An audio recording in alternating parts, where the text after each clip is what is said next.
Welcome back to my channel Crochet Art. In this video, I will show you how to crochet an easy and simple ponytail holder. I hope you will like this tutorial of one-day crochet project. For this project you will need leftover yarn, a stitch marker, scissors, yarn needle, 3.5mm crochet hook, and a hair elastic.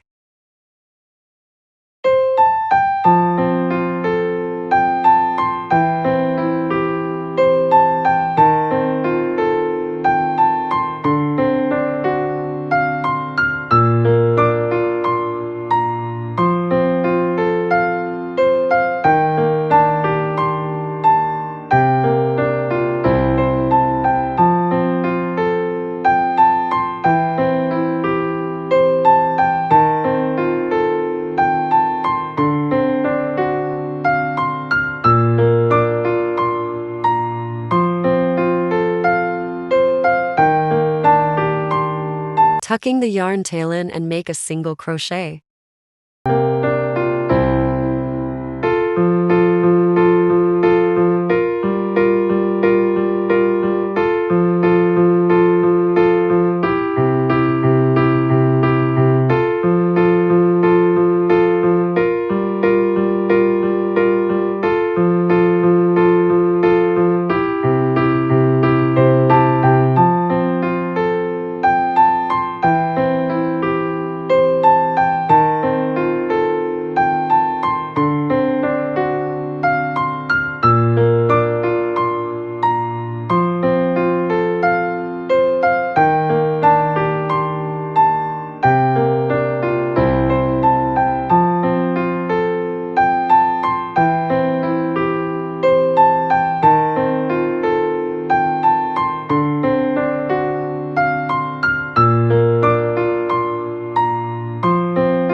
Make 3 double crochet in every stitch until you reach the end.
Chain 1 to secure your work. Pull up the loop and cut the yarn.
day. Thanks for watching the video.